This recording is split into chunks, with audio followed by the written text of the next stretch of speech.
Hello friends, स्वागत है आपका हमारे YouTube channel English with Anu sir में। तो दोस्तों पीबी सेले की सीरीज़ चल रही है और हमने इसमें डिस्कस किए थे क्वेश्चन नंबर 75 तक। और आज की क्लास में हम डिस्कस करेंगे 76 से टोटल 119 तक। तो चलिए स्टार्ट करते हैं। Question number 76 is on your screen. Who compose the famous line our sweetest songs are those that tell of saddest thought. तो दोस्तों ये लाइन किसकी है? ये पीबी सेले ने लाइनें लिखी हैं और ये इम्पोर्टेंट लाइनें हैं। टू आई स्काईलार्क की ये इम्पोर्टेंट लाइन है। Option C is the right answer. चलते हैं एक्सप्लेनेशन की ओर। These lines are sweetest songs are those that tell of saddest thought are taken from P B Shelley's to a skylark. Here poet explains the complexity of human mind. We are never truly happy, but then again in moments of sadness we somehow find comfort. Question number 77. Question number 77 is on your screen. Which of the following works is not authored by Shelley? कौन सा work शैली के द्वारा नहीं author किया गया है? तो आपको पता है क्वीन मैब 1813 में शैली का है, लास्टर जिसका subtitle the spirit of solitude है, और सेंसाई एक ट्रेजिक ड्रामा है। तो हाइपेरियन दोस्तों जो है वो जॉन कीट्स ने लिखा है, और हाइपेरियन एक नॉवेल भी है जो एक अमेरिकन राइटर ने लिखा है। तो ऑप्शन बी राइट आंसर हो जाएगा। अमेरिकन राइटर सिमंस ने भी लिखा है Hyperion. Hyperion is a Hugo Award-winning 1989 science fiction novel by American writer Dan Simmons, influenced by Keats' 1819 poems Hyperion. It is the first book of his Hyperion cantos. Else are written by P.B. Shelley. तो बाकी सारे work PB Shelley के हैं Hyperion को छोड़कर। Hyperion दोस्तों एक poem है जो कीट्स ने लिखी है, और हाइपेरियन एक फिक्शनल नावल भी है, साइंस नावल भी है, जो अमेरिकन राइटर डैन सिमंस ने लिखा है। तो पीबी शैली ने क्वीन मैब 1813 में लिखा, अलास्टर 1815 में, और द सेंसाई 1819 में। चलते हैं क्वेश्चन नंबर 78 की ओर।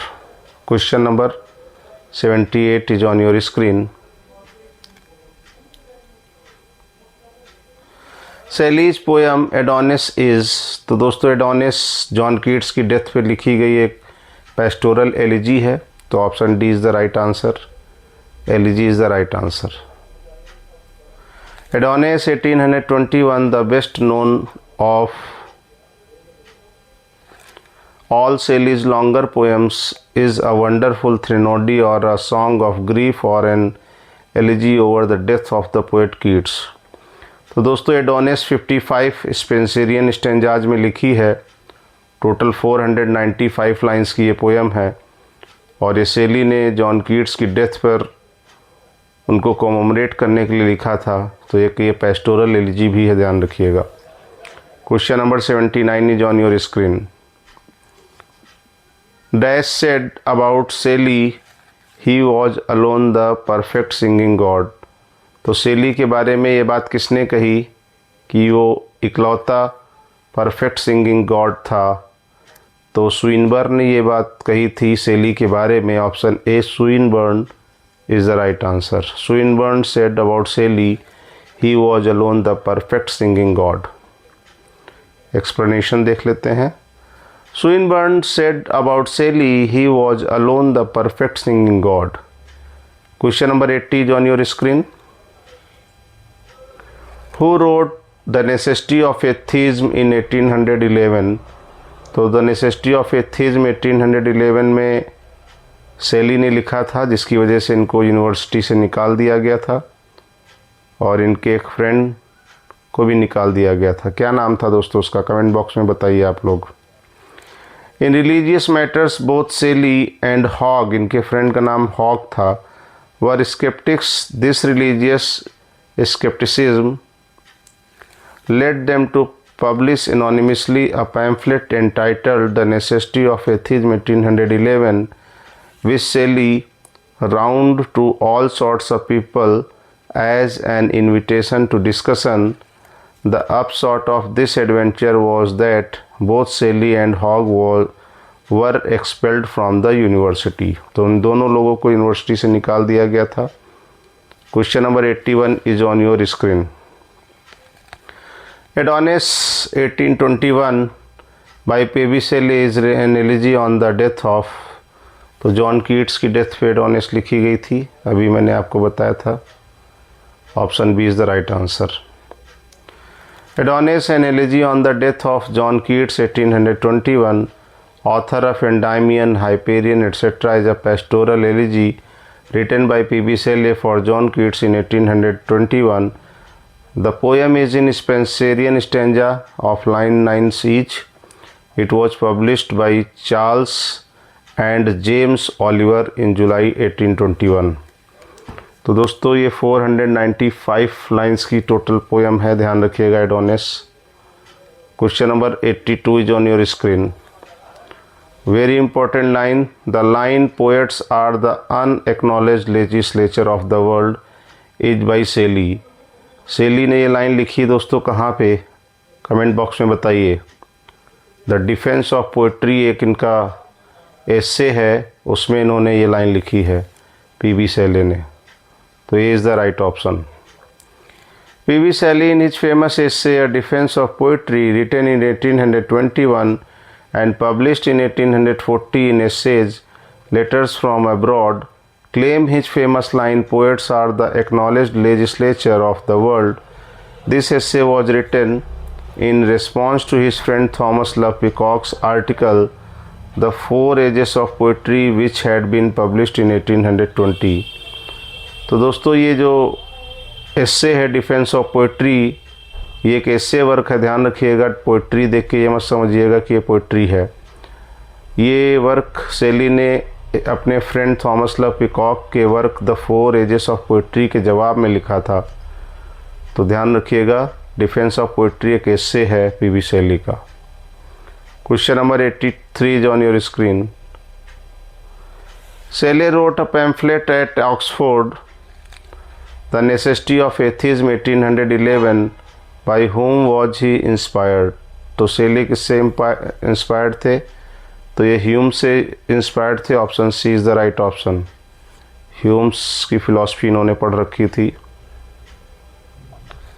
तो while a student at Oxford, Shelley read a scrap of Hume's philosophy and immediately published a pamphlet called The Necessity of Atheism 1811. चलते हैं क्वेश्चन नंबर 84 की ओर। Question number 84 is on your screen. Where did Shelley settle and wrote his best poetry? तो Shelley कहाँ settle हुए थे और उन्होंने जहाँ अपनी सबसे अच्छी पोइट्री लिखी? तो इटली के पीसा में। Option D is the right answer. इन्होंने कीट्स को भी इनविटेशन दिया था वहाँ आने का, लेकिन कीट्स ने इनकार कर दिया था। Shelley went to Italy in 1818. After wandering here and there, he finally settled in Pisa and wrote his best poetry. Pisa दोस्तों इटली में है। Question number D, Pisa is the right option. Question number 85 is on your screen. Mary Shelley's father was William Godwin, a famous। तो दोस्तों जो Mary शेले के father William Godwin हैं वो एक फ़िलासफ़र थे। तो इन्हीं की बेटी मैरी शेली को पी.बी. शेली जो है इनकी बेटी के साथ भाग गए थे या भगा ले गए थे। तो eloped with the daughter of William Godwin. Option D is the right option. He was a philosopher. After death of his first wife Shelley married the daughter of William Godwin who was a philosopher, leader of young enthusiasts and preacher of anarchy. Question number 86. What according to P.B. Shelley is intellectual beauty? तो P.B. Shelley के हिसाब से intellectual beauty क्या है? Option देखिए। Reason pushing away emotions, the human mind dreaming, the human mind at work। बताइए दोस्तों 86 का करेक्ट ऑप्शन आप लोग कमेंट बॉक्स में देखें। 5 सेकंड का मैं टाइम देता हूं, देखता हूं कौन 86 का आंसर करता है कमेंट बॉक्स में। करेक्ट आंसर हो जाएगा option number B, reason pushing away emotions. According to P.B. Shelley, intellectual beauty is the region pushing away emotions. Hence, option B is correct. Question number 87 is on your screen. Who called Shelley a beautiful and ineffectual angel, beating in the wind his luminous wings in vain? तो दोस्तों ये Arnold की बहुत ही famous line है, comment है ये PB Shelley पे। तो Matthew Arnold called PB Shelley a beautiful and ineffectual angel, beating in the void his luminous wings in vain. Question number 88 is on your screen. Which stanza form did Shelley use in his famous poem Ode to the West Wind? तो Ode to the West Wind में terza rima 3 lines stanza को use किया था शैली ने। Shelley used Terza Rima in his famous poem Ode to the West Wind, written in 1819, published in 1820 by Charles and James Ollier. Whereas Terza Rima is an Italian form of iambic verse consisting of 11 syllable lines arranged in tercets. Tercets का मतलब दोस्तों 3 lines में। टर्सेट्स का मतलब Octave and sestet एक अलग चीज़ होती है, टर्सेट ध्यान रखिएगा। The middle line of each tercet rhyming with the first and the last lines of the following tercet. तो 3 लाइन का स्टेंजा होता है जिसमें पहली और आखिरी लाइन राइमिंग वर्ड में होती है। शैलीज अलास्टर इज आल्सो कॉल्ड, तो अलास्टर का दोस्तों सब टाइटल क्या था? The spirit of solitude. Option A is the right option. Shelley's Alastor is also called The Spirit of Solitude was published in 1816. The poem was without a title when Shelley passed it along to his contemporary and friend Thomas Love Peacock. The poem is in about 740 lines. तो अलास्टर का दोस्तों सब title जो था the spirit of solitude, वो Thomas love peacock इनके friend ने ही suggest किया था। चलते हैं क्वेश्चन नंबर 90 की ओर। Question number 90 is on your screen, very important question. Question number 90, whose death is mourned by Shelley in Adonais? तो एडोनिस कीट्स की डेथ पे लिखी शैली ने 1821 में। Adonais an elegy on the death of John Keats is a pastoral elegy written in 1821। Adonais दोस्तों total 495 lines की poem है और ये 55 स्पेंसरियन स्टेंजाज में लिखी गई है। 9 लाइन के स्टेंजा को हम स्पेंसरियन स्टेंजा बोलते हैं। 91 is on your screen, question number 91, very important question है 91। विच of the following is not correctly matched? कौन सा करेक्टली मैच नहीं है? तो ए में देखिए, when the lips have spoken loved accents are soon forgot, when the lamp is shattered, ये बिल्कुल सही है। Nothing besides remains round the decay of that colossal wreck boundless and bare, the lone and level sands stretch far away, ये भी ओजामेंडिस की line है। Option सी और D को देखिए। Oh, lift me as a wave, a leaf, a cloud, I fall upon the thorns of life, I bleed. ये दोस्तों लाइनें भी Ode to the West Wind की हैं। जब 3 मैच कर गई तो सीधी सी बात है कि डी मैच नहीं है। A heavy weight of hours has chained and bored one to like thee, tameless and swift and proud. तो दोस्तों ये एडोनिस की लाइन नहीं है, D is not correct. A heavy weight of hours has chained and bored one to like thee, tameless and swift and proud, Adonis is not correctly matched. These lines are from P.B. Shelley's Ode to the West Wind। तो option number D की लाइनें दोस्तों Ode to the West Wind की है, ना कि Adonis के। तो D is the right answer. Question number 92, who has compose the following line, to me that cup has been dwelt in another measure? तो ये शेली की बहुत ही इंपॉर्टेंट लाइन है, D is the right answer. To me that cup has been dealt in another major is compose by P B. Shelley in his stanzas written in dejection near Naples. Question number 93 is on your screen. In which poem of Shelley do the following lines occur? Alas, I have nor hope, nor health, nor peace within, nor claim around. तो दोस्तों ये लाइनें stanzas written in dejection near Naples की हैं। Option B is the right option. B is the right option. Loss of faith की बात की इस पोएम में।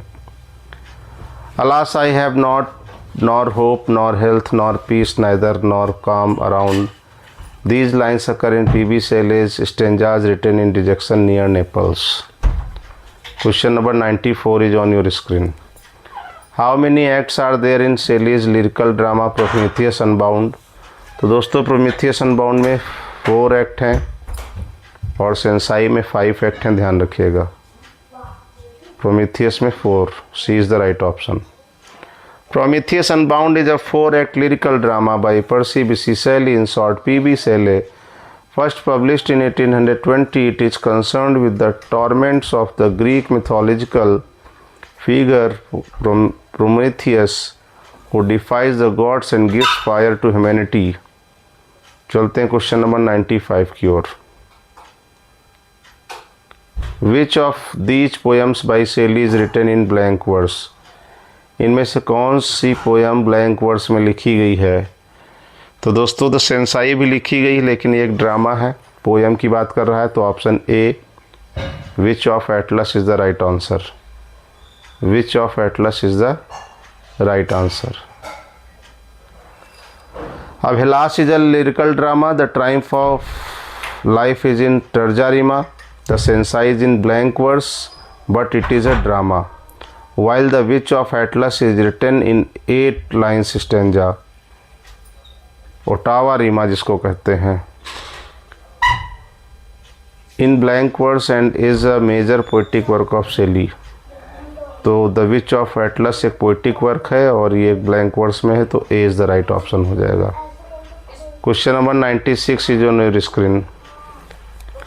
Which of these was written by Shelley? इनमें से कौन सा शेली के द्वारा लिखा गया? तो डिफेंस ऑफ पोइट्री आपको पता है कि ये इनका एस्से है, C is the right option. Defence of Poetry is a prose work by Shelley, whereas Defence of Poesy is by Philip Sidney. Poesy दोस्तों, डिफेंस ऑफ पोएसी को ध्यान रखिएगा, फिलिप सिडनी का है, और डिफेंस ऑफ पोइट्री एक एस्से work है, prose work है, किसका? पी.बी. शेले का। Question number 97।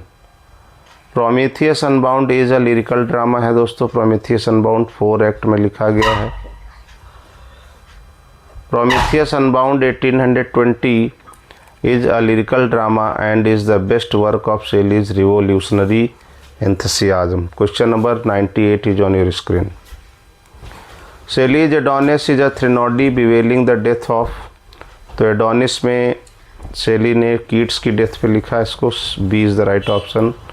John Keats is the right option. Adonis is a wonderful threnody bewailing the song of grief over the death of the poet Keats.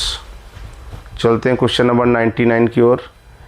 In which poem of Shelley do the following lines occur? किस poem से दोस्तों लाइनें हैं? Oh lift me as a wave, a leaf, a cloud, I fall upon the thorns of life I bleed।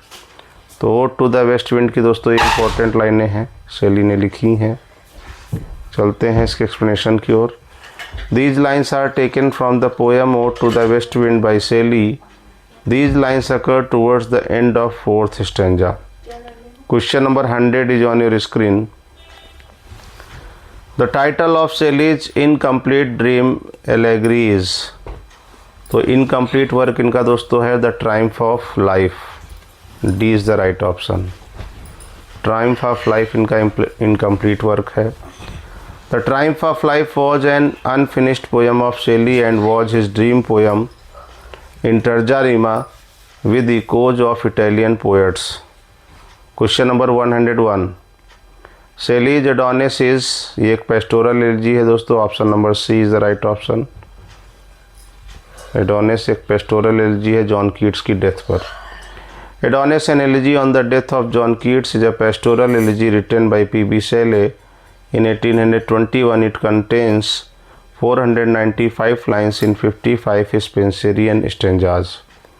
चलते हैं question number 102 की ओर। दोस्तों total हम लोग 119 क्वेश्चन करेंगे। Which of the following poets was influenced by Godwin? तो Godwin से प्रभावित कौन था? शैली प्रभावित थे और इन्हीं की बेटी मैरी गॉडविन से शैली ने शादी कर ली थी। तो सी इज़ द राइट ऑप्शन। शैली eloped with his daughter। Shelley, having formed a strong friendship with Godwin, a leader of young enthusiasts and a preacher of anarchy, presently showed his belief in Godwin's theories by eloping with his daughter, Mary Godwin। Question number 103 is on your screen। Who wrote the poem The Triumph of Life? ये दोस्तों incomplete poem है, incomplete work है किसकी? Shelley की। C is the right option. The Triumph of Life was the last major work of Percy Bysshe Shelley, in short P.B. Shelley. Before his death in 1822, the work was left unfinished. It consists of 548 lines in terza rima. The theme of poem is an exploration of the nature of being and venality। Question number 104। Total दोस्तों 119 करेंगे। Who wrote the following lines? Fresh spring and summer and winter hoar move my faint heart with grief। तो ये किसने लिखा? ये शैली ने लिखा है। B is the right option. These lines are written by P.B. Shelley in his poem A Lament by Shelley is another great lyric which consists of 10 lines only. The poem gives expression to a feeling of deep melancholy। Question number 105। Which one of the following plays is by Shelley? तो Shelley के द्वारा कौन सा play लिखा गया है? तो दोस्तों सेंसाई 5 एक्ट का प्ले लिखा गया है, एक वर्स ट्रेजेडी है। B is the right option. The Cenci a tragedy in 5 acts is a verse drama in 5 acts by P.B. Shelley, written in the summer of 1819 and inspired by a real Italian family। Question number 106। The elegy Adonis has been written to mourn the death of John Keats की death पे लिखा गया था। शैली ने इसको John Keats की death पे लिखा था।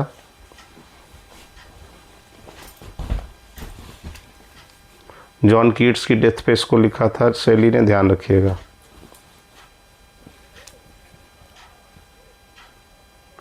An elegy on the death of John Keats, author of Endymion, also called Adonis, is a pastoral elegy written by P.B. Shelley for John Keats in 1821. The poem, which is in 495 lines in 55 Spenserian stanzas, composed in spring of 1821 when Shelley heard of Keats' death। 107 दोस्तों। Who wrote the long poem The Revolt of Islam? किसने लिखी? Shelley ने लिखी। तो D is the right option. The Revolt of Islam 1818 is a poem in 12 cantos composed by P.B. Shelley, published under title Leon and Sithna. The poem centers on two characters named Leon and Sithna who actuate a revolution against the despotic ruler of the fictional state of Argolis, modeled on the Sultan of the Ottoman Empire। Question number 108। 10 question दोस्तों और बचे हैं। Who wrote the poem Endymion? तो Endymion किसने लिखी? John Keats ने लिखी है। B is the right option. चलते हैं क्वेश्चन नंबर 108 के एक्सप्लेनेशन की ओर।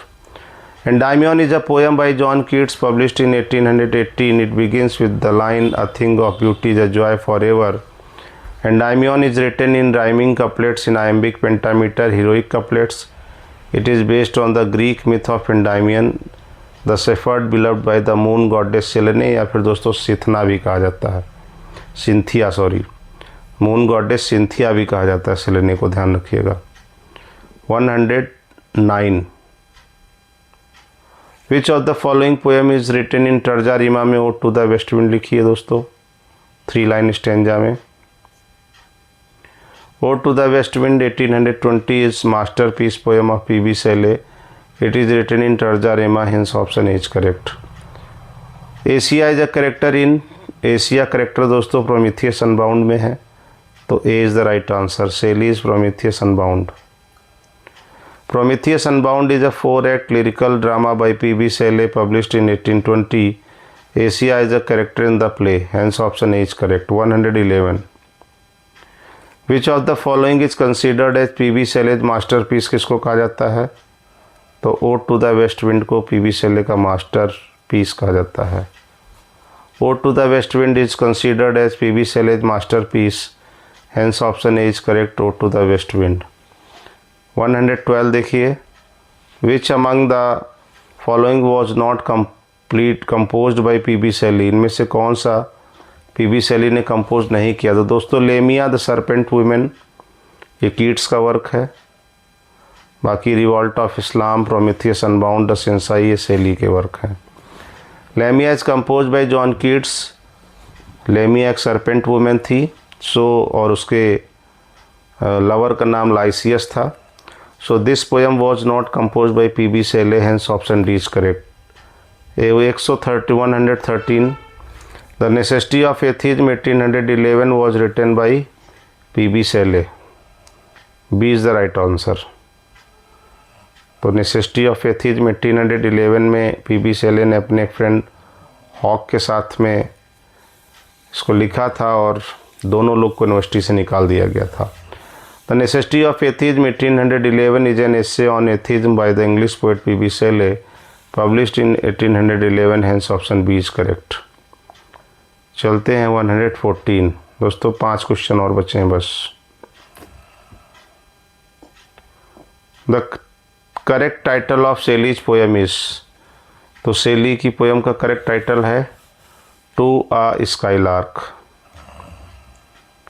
To the skylark, the skylark, option A to a skylark, ध्यान रखिएगा।